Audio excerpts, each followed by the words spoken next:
Thank you everyone for your time today. We have today Dr. Stephen Popper. We are very happy for him to join us today. Let me introduce our speaker.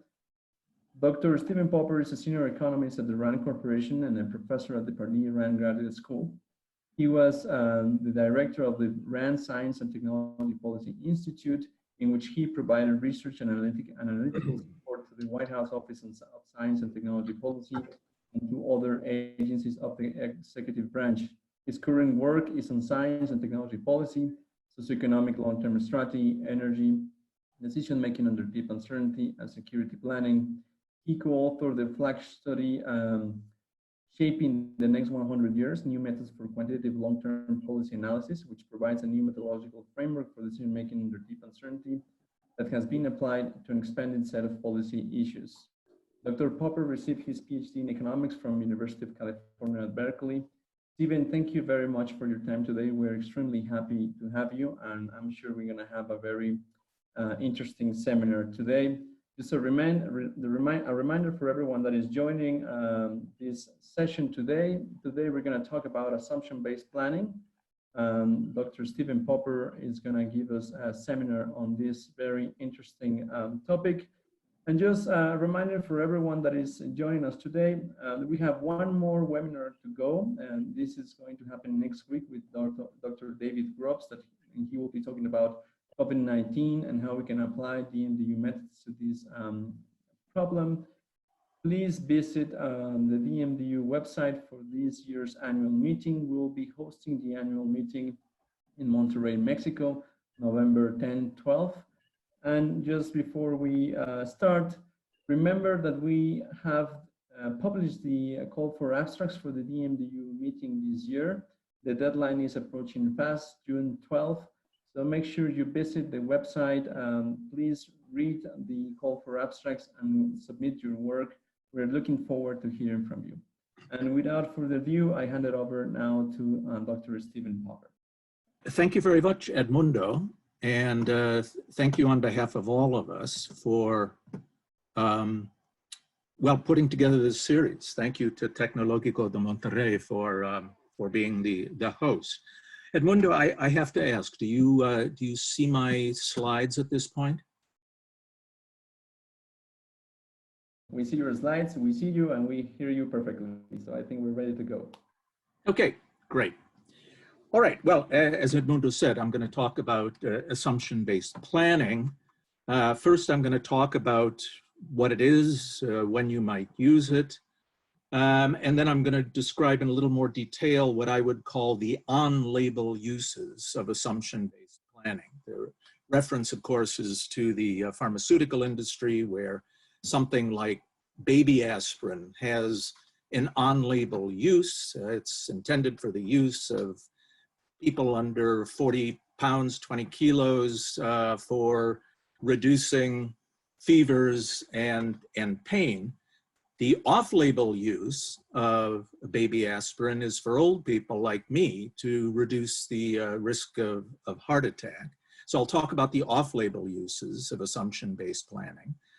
And then talk a little bit about how you fit it within a larger strategic planning process. And with luck and good fortune, we'll leave about 10-15 minutes for questions. So assumption-based planning actually goes back a ways. It goes back about 35 years, and I'll describe the history in a little bit, to a group of RAND researchers gathered around Jim Dewar.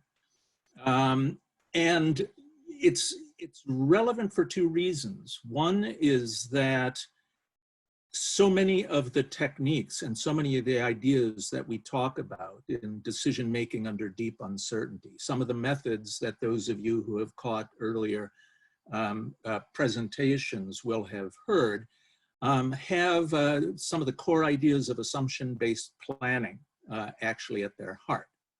Now, that's not a sufficient reason to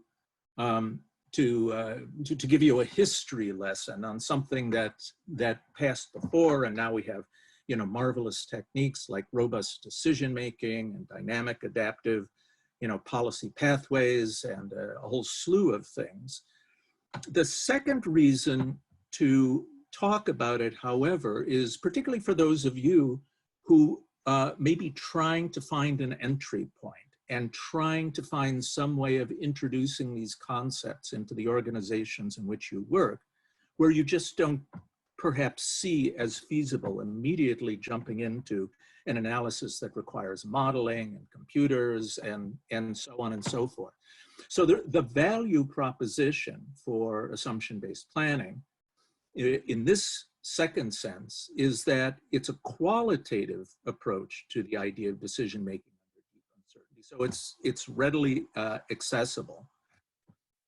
It'll ease the introduction of DMDU type thinking and concepts sort of under the tent in a way that is not particularly jarring to existing processes. It enables meaningful analyses of planning documents or strategies without the sort of resource costs that some of the other techniques would have required. And it provides structured framing for supporting interactions with and among different stakeholders in the planning process, but also drawing people from outside the planning process. And it can be used empirically by analysts to conduct elicitations, information gathering, and to establish the parameters for further analysis. So it can be self-contained in itself, or an entree, a first step to more quantitative DMDU analyses. Now, when people at RAND started thinking about this, it was sometimes difficult to make the case for why one should spend time thinking about what we were calling decision-making under deep uncertainty. Since that time, gradually, there have been a number of instances that now have brought the concept of deep uncertainty very strongly to the fore and to the perceptions of individuals.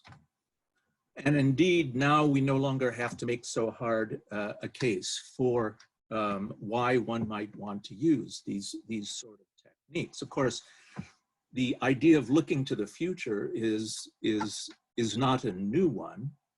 At least dates back to the Iron Age, when before, in the Bronze Age, there was a view of history and time as being cyclical. By the time the Iron Age comes along, the idea of progress and change becomes more core to people's thinking. And that sort of attempts to look ahead and forecast remain big business today. Now, these are just some examples of very, very expensive forecasts that you can buy. But assumption-based planning actually came out of a dissatisfaction with being trapped into the role of having to forecast. And assumption-based planning was developed by a planning team under the direction of James Dewar that was asked by the Army to help them basically bulletproof a plan that they were developing called Army 21. And the task was to provide the most likely projection of realities 30 years in the future. Well, it's sort of a time-honored RAND tradition. The team did not really pay as much attention to what the project called for, and instead really thought about this problem of forecasting, and so came up with assumption-based planning. And one of the things that they came up with was, US Army, everything that you are doing is sort of targeting to fighting a major conventional war on the central front in Europe between East Germany and West Germany. What happens if that central front disappears? And of course, 2 years later, that's exactly what happened. So this really made assumption-based planning very much something of interest to the Army. And then Jim published his book in 2002. And I will have that at the end in a section of citations and references. So assumption-based planning is essentially what you might expect. It is focused on assumption. So let's talk a little bit about assumptions in the process of planning. All plans make assumptions about the future. Many of those assumptions are explicitly identified and planned for. However, most plans also contain implicit or hidden assumptions. And it's these implicit assumptions that can cause very significant problems. Assumptions exist because of the presence of uncertainty. And uncertainty is not because we haven't done our homework. It's not a failure of due diligence in many cases. It's inherent in looking over the longer term.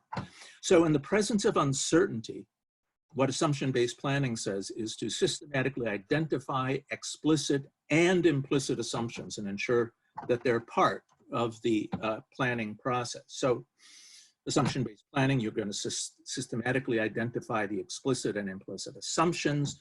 You're going to go further. You're going to connect these assumptions to the actions that are called for in the plan for achieving the strategic goals. And assumption-based planning is also designed as a way of supporting discussion, letting alternative or supplementary actions enter into the planning process. So assumption-based planning proceeds in several steps. The first of these is, well, you need to have a plan. And then you tease out what are the assumptions behind that plan. What would you need to believe was true in order to recommend a particular course of action? And then we're going to look harder at those assumptions and ask which one of them are the key assumptions, which are the load-bearing assumptions, the assumptions that if they were to be broken would call into serious question the viability of this strategy. We'll think about plausible events. And now the question becomes not only what are the load-bearing assumptions, but which of these are vulnerable to which possible events or future trends or factors, which then would lead to broken assumptions. Once we've done that, we can begin asking questions like, well, what are the signals that we would want to pay attention to that would indicate to us that we might perhaps be entering into an unfavorable future? What can we do to shape the future? What subsidiary actions could we take in order to enhance the likelihood that it will be in conformity to the assumptions upon which the plan is based? And what are the hedging actions? What are the insurance policies that we could write for ourselves? This is assumption-based planning in a nutshell. Nothing more, nothing less. As is the case with most decision-making under deep uncertainty methods, these first two steps are the most important. This is really equivalent to the scoping or framing step in robust decision-making, really asking hard questions about the problem, arguing backwards through the wrong end of the telescope, thinking about goals and objectives and how actions are designed to achieve those actions, and then what are the assumptions upon which those actions are predicated. So let's talk about implicit assumptions. How do they arise? Well, speaking as an economist, I know that assumptions that were made explicitly at one point become implicit over time. I don't know how many of you remember long-term capital management and its collapse in 1998 with two Nobel Prize winning economists on its board, people behind the Black-Scholes equation that allowed you how to determine the value of derivatives. Well, what everybody forgot is that there was an explicit assumption at one point of perfect market liquidity that became an implicit assumption that nobody really detected until the Asian financial meltdown in '97, followed by the Russian bond Russia's failure to make payments on its bonds, which then led to imperfect liquidity, which led to the immediate loss of over $4 billion in value and almost the near collapse of the financial system. An assumption might be a point of corporate culture or faith or something not open to discussion. You know, I've done work on police forces and, you know, issues of training and conformity to regulations and so on and so forth. And there is, you know, there are certain faiths that exist in this sort of planning, assumptions about the motivations of officers and so on that you really can't raise inside these organizations. Planners are, you know, by and large, people like us on this webinar call, and so tend to be of the same type and have similar experiences. And in a very human sort of way, human beings just, you know, kind of fall in love with their plans. So how do you identify assumptions? Well, there are several ways of doing this. Jim's book actually lists quite a few. You know, there are also ones that you can do fairly easily, you know. Just write out a narrative. We are going to take the following action because ... In, you know, statements, planning documents, look for the words will or must. There usually are assumptions lying behind those. Ask the journalist questions: who, what, when, where, and how, and why. And then there's something that Jim and his colleagues developed called rationalizing the plan, which is tying actions to assumptions. So very simply, you kind of make a list of assumptions about the future, and then a list of organizational actions implicit in a particular strategy. And then you just begin to link them. You just kind of draw lines between assumptions and actions. Well-connected assumptions are those in which you can find actions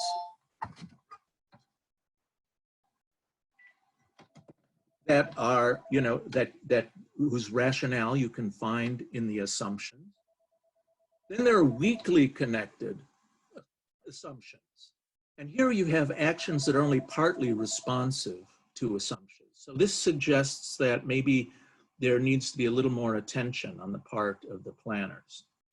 There are assumptions for which you find no connection to any of the actions. So it could be that these assumptions are really not very relevant, or it could be that you've detected a big hole in the plan. And finally, you find actions that really are not connected to any assumptions. And this is really the ground in which implicit assumptions exist. And so it requires these assumptions to be elucidated and elaborated. Very briefly, what are load-bearing assumptions? Well, you know, as I said, if they're broken, you would have a difficult time either implementing the policy as written, the plan as written, or, you know, you would have a difficult time selling it. Conditions may change. And so a previously minor point now becomes more central to the course of action. But deciding what is load-bearing really should only be ascribed after the full plan is comprehended and the assumptions are identified. What's a vulnerable assumption? Well, it's a plausible event that could cause it to fail within the expected lifetime of the plan. What is plausible in this case? That's an excellent question. Maybe we'll talk about that in a little bit. It is best to keep this assignment of vulnerability different from the assignment of load-bearing, what you would characterize load-bearing and so on. And it is very important to keep away from making any ascriptions of likelihood at this point. When the original assumption-based planning did its work in 1987, the likelihood of German unification within 10 years was pretty darn small. And it actually happened within 2 years. So how do you apply these? How do you make this assessment? It's not easy. There are always possible surprises. So how could you, think about vulnerability? Well, the usual way people do it are trend extrapolations, look at investment in highway infrastructure and the amount of vehicle miles traveled, and you can extrapolate that there will be bottlenecks in the future, or too few hospital beds, or too few nurses. You can do expert panels, elicitation from subject matter experts. Theory, of course, building models is one way. One of my favorites, and one of the simplest, is the Rip Van Winkle exercise. You've developed a transportation plan for Mexico City for the year 2040. Okay, it's now the year 2040, and you have to tell me whether your plan succeeded or failed. But you get to ask 10 questions, and these can only be questions to which you can be given a yes or no question. And after those 10 questions answered yes or no, then you will say whether the plan succeeded or not. And this is a good way to understand where vulnerabilities might lie. Another is an exercise called backcasting. Here's an exercise that actually Edmundo and I did in a workshop with people in the oil gas industry in Mexico. Created a publication from the future and asked, well, what story does it tell? There's a 14-page special report on Mexican oil and gas. So tell us that story. What is it saying? What had to happen for this change to occur? And in particular, I want to call people's attention to trade-offs. There are a lot of things that could happen today, but they don't, because there are trade-offs. So what now made it possible, 20 years in the future? How was that trade-off made? What was necessary to have been done, in the prior period, which is to say now, for these changes to happen? And what did not happen so that these changes could occur? And then you can begin to go from this to do your assumption-based planning exercise and elicitation. It supports what's called red teaming. The blue team develops the plan. The red team comes in and says, how can we break this plan? What are the assumptions? Which of these are load-bearing? Where are the vulnerabilities? And so on. To complete the assumption-based planning exercise, we then look and see, well, what are signals that the plan might be going right or going wrong? What are the shaping actions that we could apply? And what are the hedging actions? And in the interest of time, I'll go through this briefly. Signals are just what they sound like, an event or threshold that indicates an important change in the validity or vulnerability of an assumption. This is a bit analogous to the tipping points in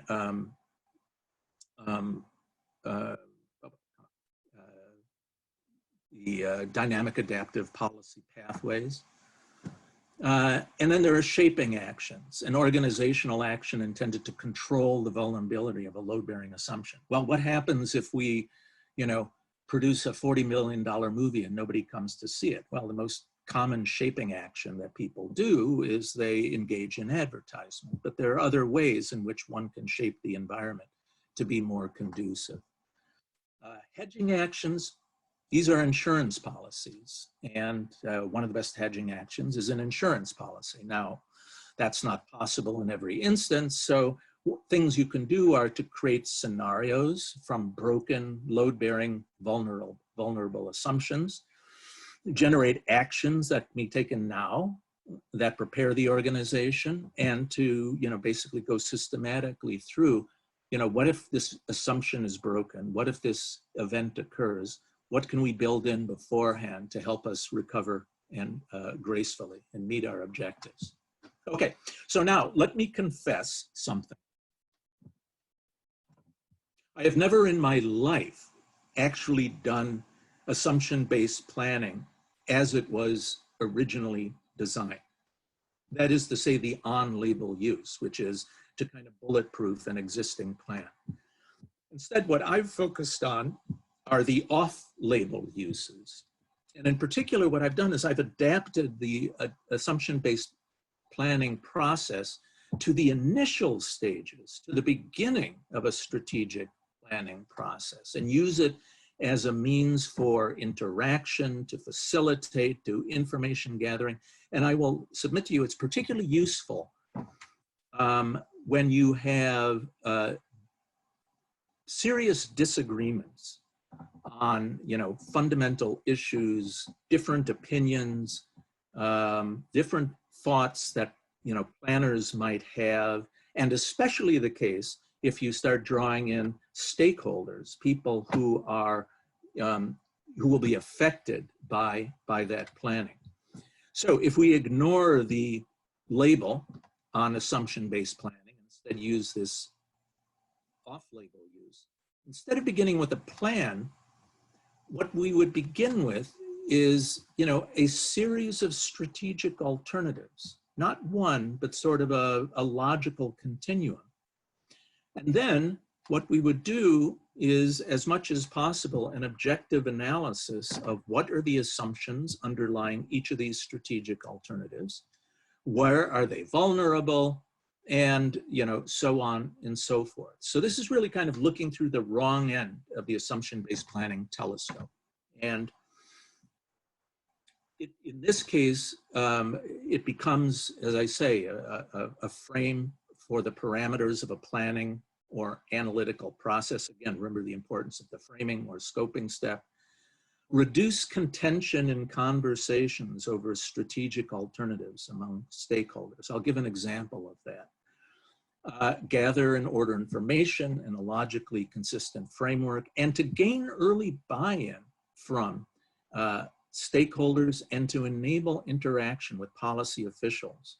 And I would argue that if you look at some of the systemic crises in democratic governance that exist around the world today, you will see at the heart of it a great difficulty from having this sort of interaction through a planning process between policy officials and stakeholders. I won't go into any more detail on that at the moment.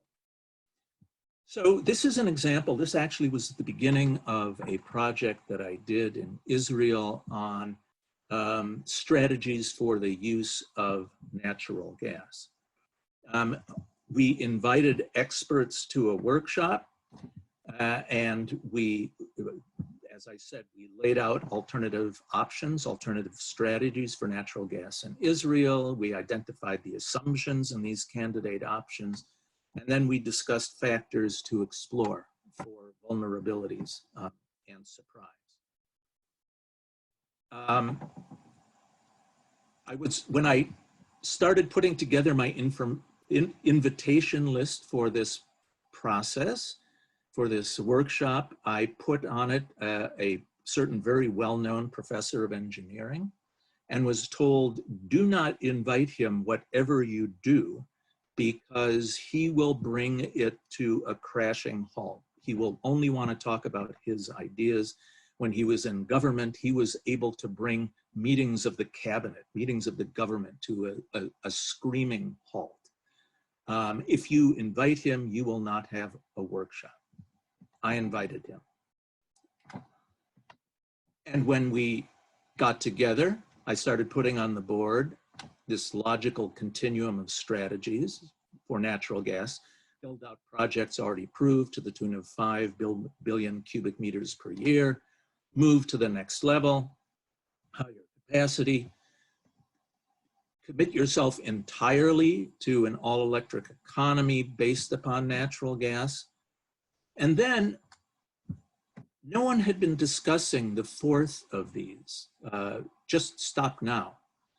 But it was necessary to complete the logical continuum and to have the planning activity be properly focused on a wide range of contingencies. Now, as I said, I invited Professor so-and-so. I got to this point in my presentation and opened it up for discussion. The first hand that came up was Professor so-and-so saying, well, I didn't know this meeting was going to be about natural gas. Yes, he did. I invited him personally on the phone.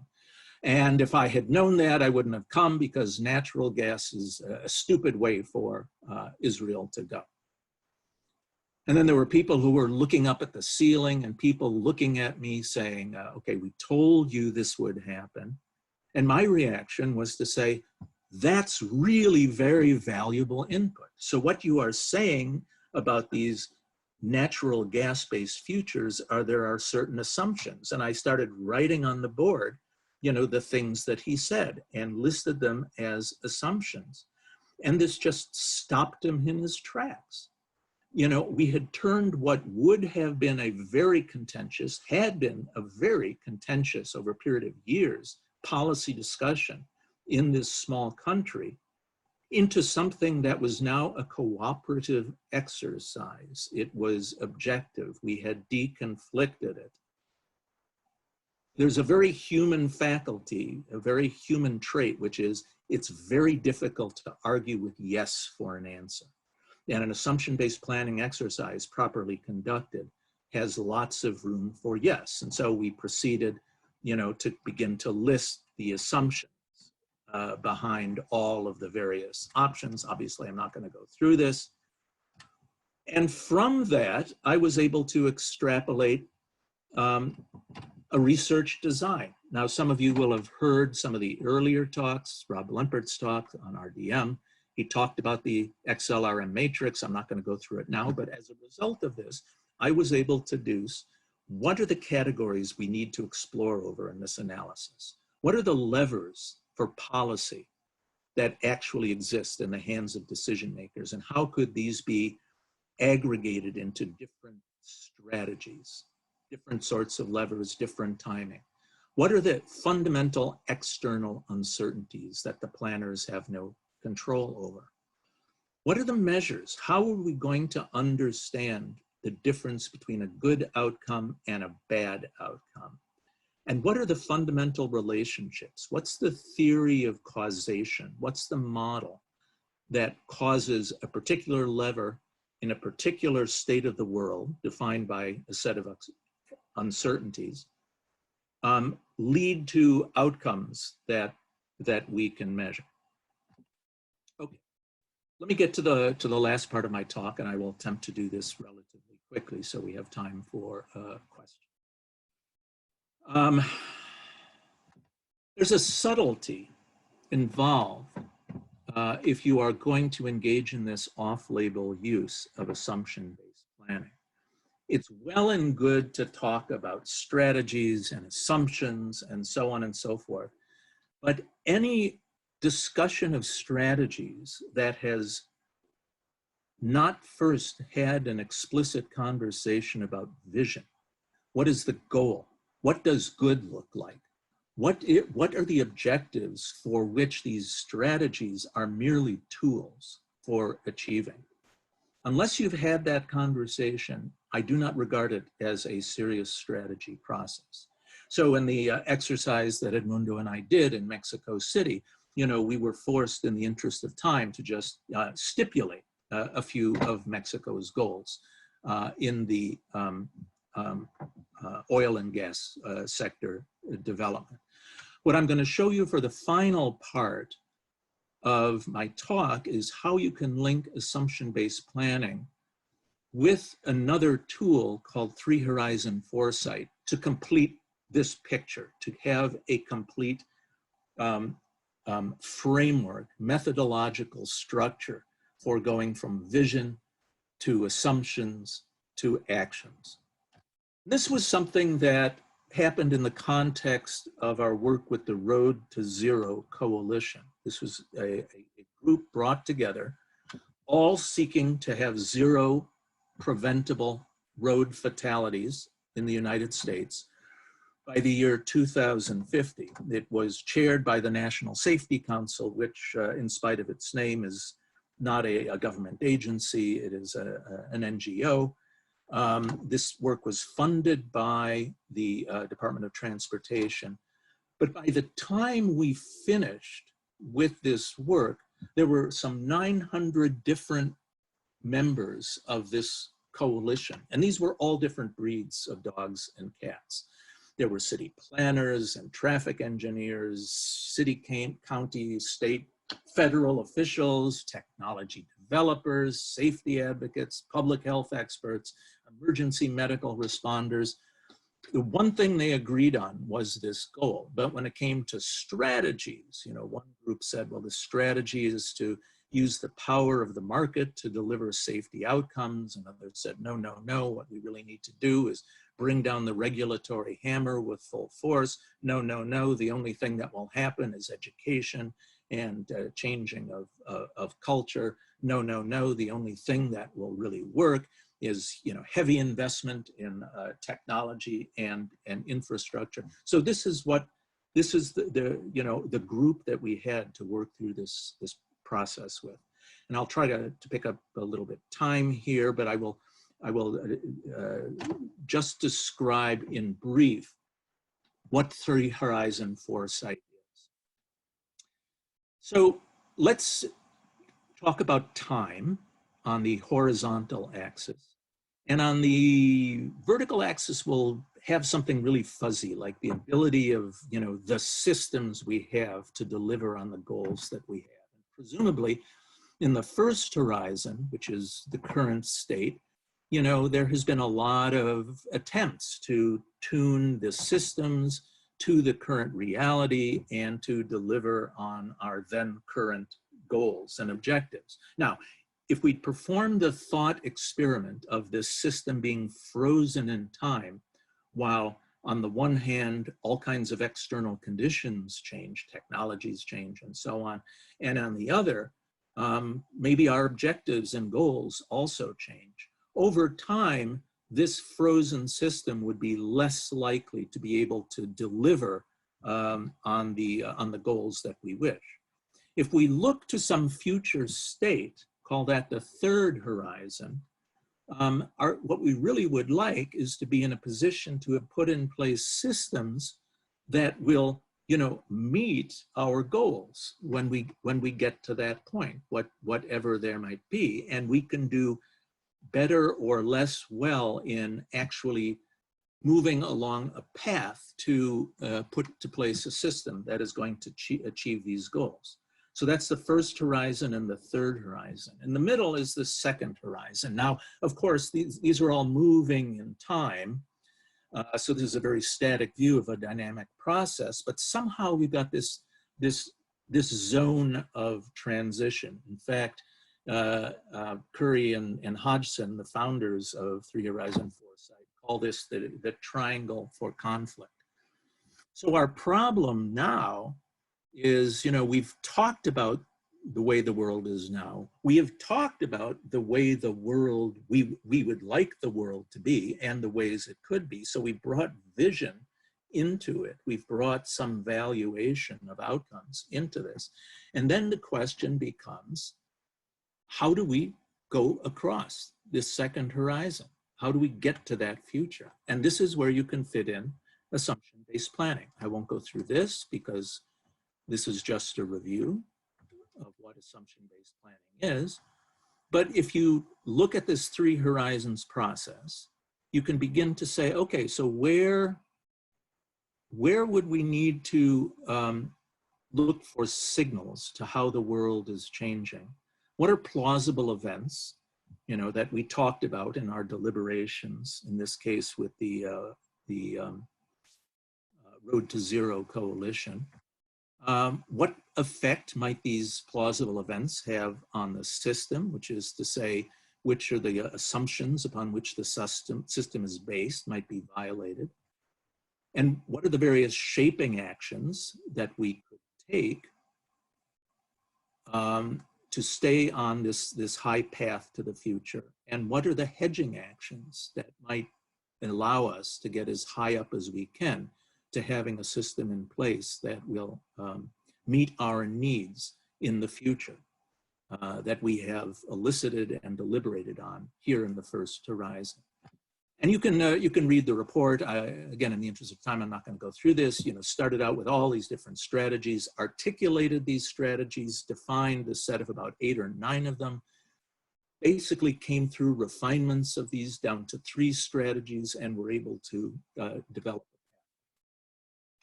So let me end there, and Edmundo, I'll turn it over to you for however you want to handle the question sections. Thank you very much, Stephen. This was a wonderful presentation. Just a reminder for the audience, you can either log in your questions to the Google form that is on the chat. You can write your question on the chat itself. You can raise your hand virtually, or you can unmute yourself if you want to ask a question to Dr. Stephen Popper. I have already some questions logged into the Google form, so let me start there. I have a question from Luis Serra from School of Government of Tecnológico de Monterrey. And his question is, what is the best strategy to attract high-level policymakers in an environment of rejection towards experts and complex methods? Don't talk about methods. Nobody is interested in methods except you and me.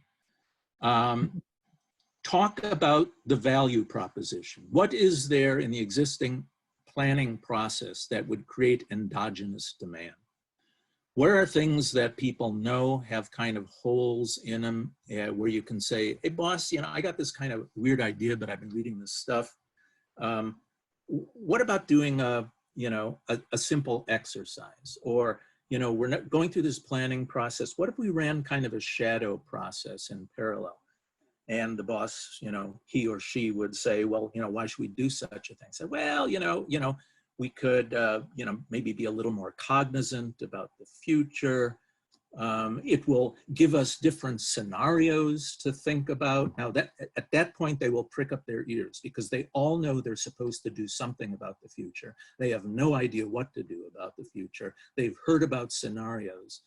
And so that is going to get them interested. It will allow us to explore future. So in other words, put the value proposition forward first.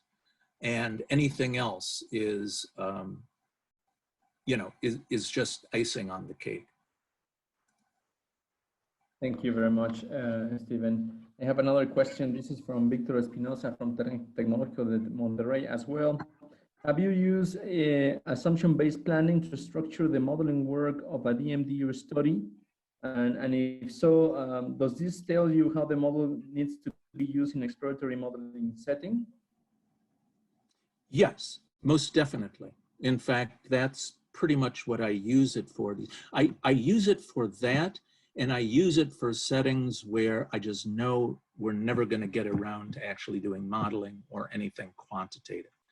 And particularly in situations that involve a group process where there are a lot of different stakeholders, a lot of contention, no agreement, as a way of facilitating the discussion. But yes, the example that I showed of that workshop was literally the first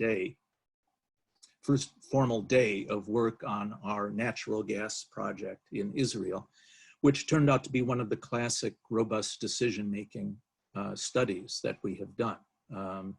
And you can find on the RAND web pages not only the final report, which was essentially the executive summary, but you can also find a 300-page, technical report that's web only, that basically goes through in detail exactly how we constructed the robust decision-making exploratory modeling exercise.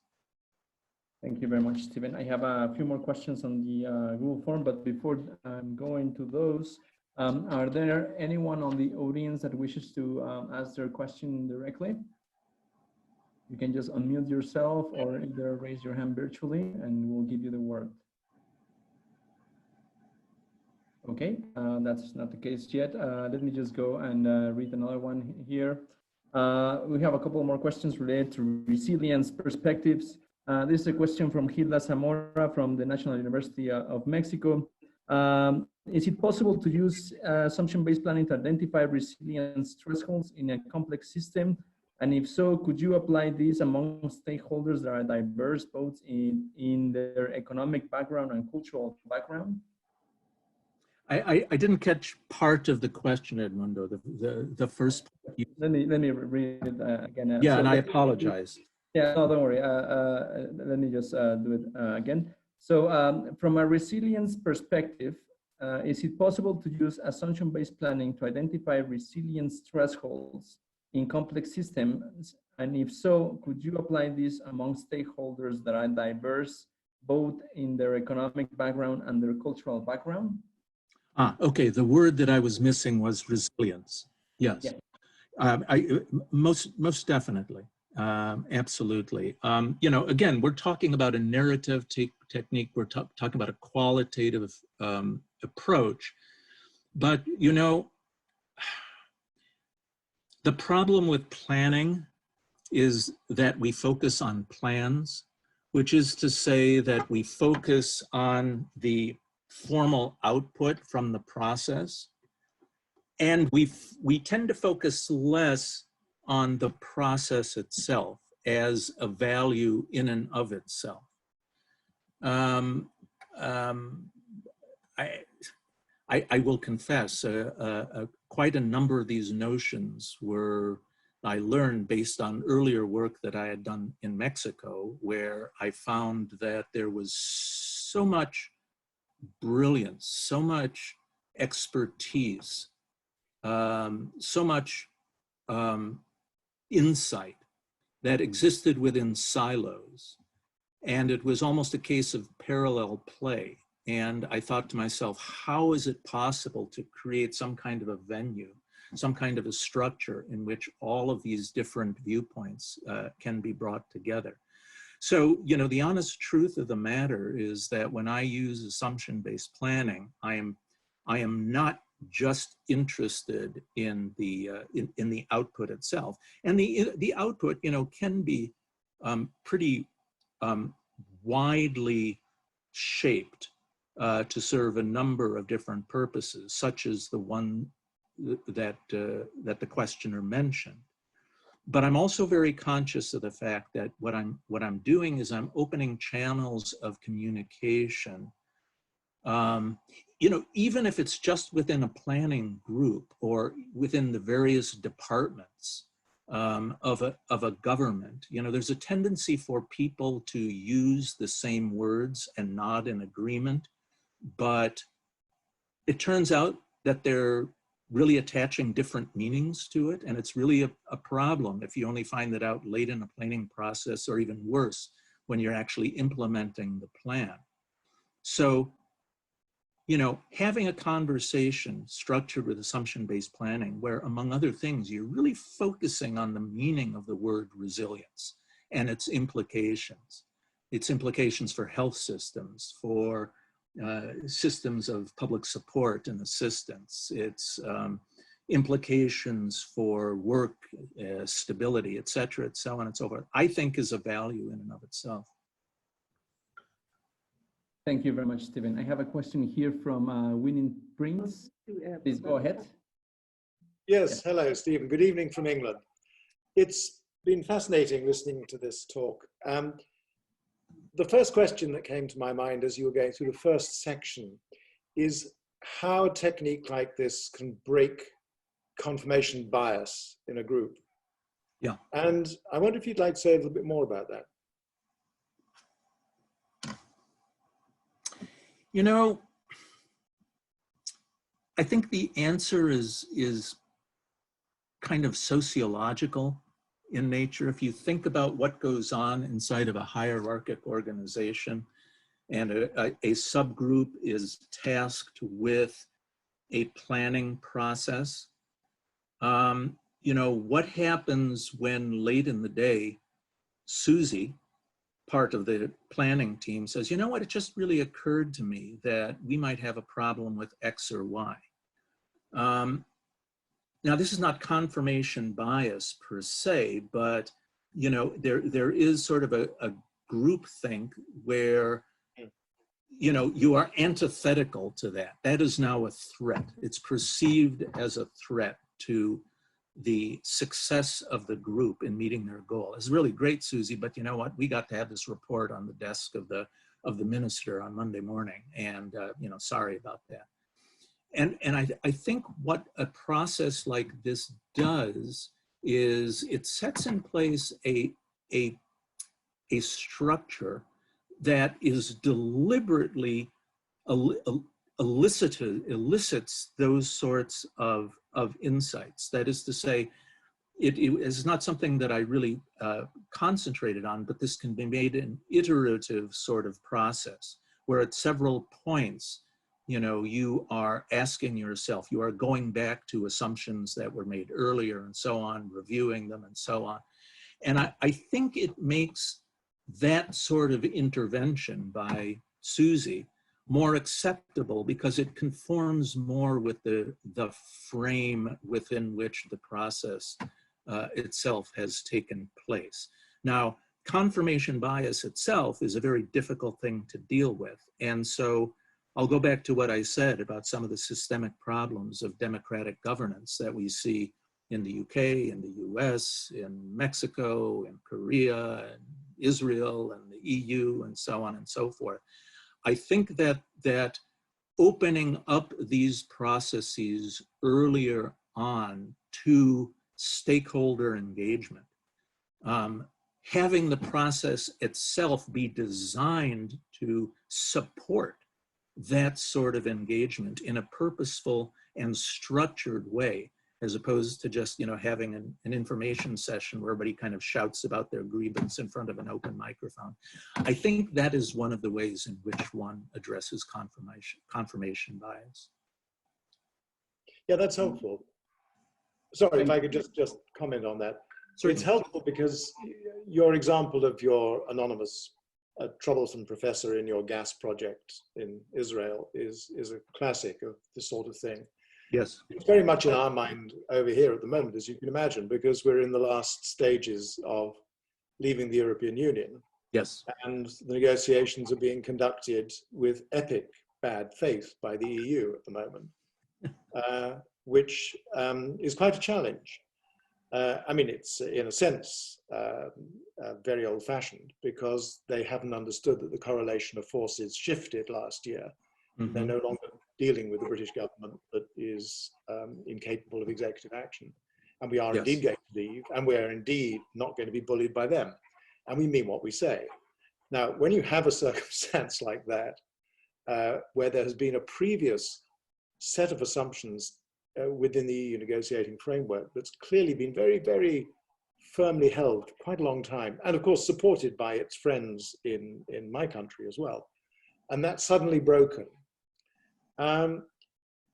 If we're going to get beyond a sort of bitter breakdown, which is where we're going at the moment, it's one of the reasons I joined this evening's webinar, because I'm looking for ideas to see whether we can find ways through what I would describe as a conversation of epic bad faith. Well, so I would say that decision-making under deep uncertainty methodologies in general have within them what I call a drill-down capacity, which is, say, a certain solution or a certain course of action emerges as having desirable properties, or let us call it robustness. It needs a series of minimal criteria set by policy across a number of different measures, across a wide range of plausible futures. Where did that come from? What's that based on?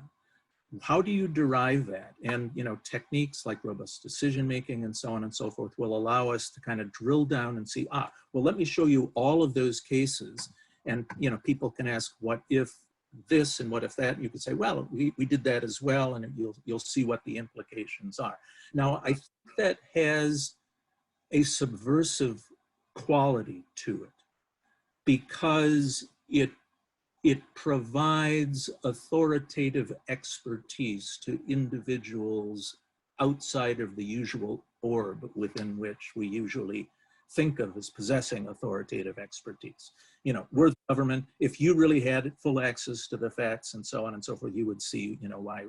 Well, now you are providing an analysis that allows, that's accessible, you know, that's more available to a wider group of people, and allows people to say, well, okay, but you're following this policy, but you are now violating these assumptions that you had put forth back in 2016 that are no longer valid. So how can you, so you see there's a way of, I think, bringing a little bit of sunlight as a disinfectant to Thank you very much. Thank you very much for that question. Let me move to another one here. I think it's related to something that you already discussed, Steven, but so I'll read it to you and let me know if you want to add more. So this is a question from Alfredo Cortez. What's the difference between assumption-based planning and planning for resiliency? And what, Edmundo? Planning for resiliency, for resilient systems.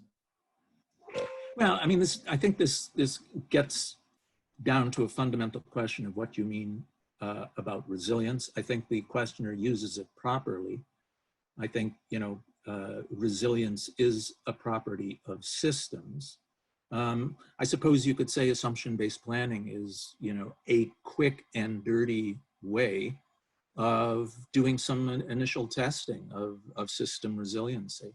You know, you could, you know, take the elements of a system and, you know, dissect them, look for what are the assumptions upon which they're based. Yeah, the pandemic response in the United States, you know, why bother stockpiling all of this expensive personal protective equipment, which, by the way, goes bad after a time, and you're just wasting, you know, billions of the taxpayers' money, when we have marvelous logistic systems, very resilient logistic systems in the United States. And what we'll just do is, you know, rely on Walmart and Amazon to provide our N95 masks. Okay, well, what are the assumptions upon which that conception of system resiliency is based?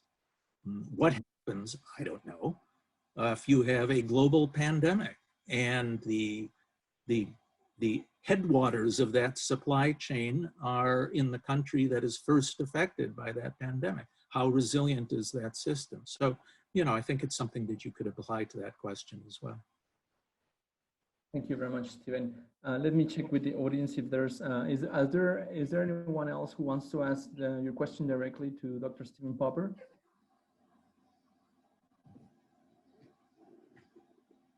If not, Steven, if it's okay, I actually have a question myself, and I was wondering. Oh, your questions are always the worst, Edmundo. So, Steven, you know, something that you know came across in your presentation is that you have applied this, or you have worked in this sort of like deep uncertainty decision context in, you know, Korea, Mexico, Israel, the U.S. Are there, you know, common assumptions that need to be revised in those societies that you have worked in terms of, you know, planning for the long term? Or is there a pattern of, you know, assumptions that are fundamentally different in, you know, in the way in which, you know, decision makers and planners see their role in those countries?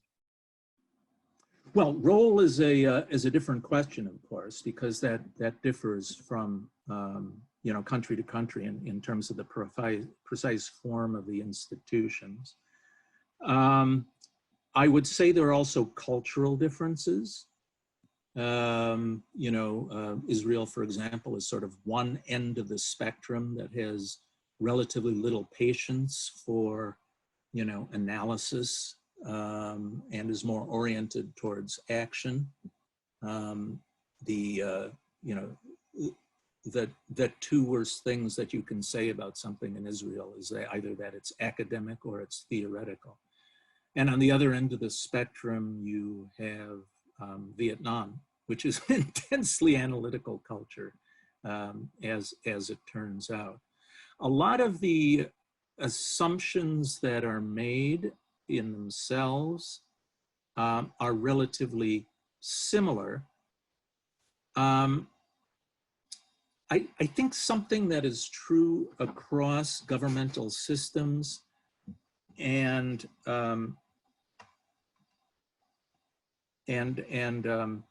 you know, kind of planning functions within those systems is that, oh, I'm going to forget the name.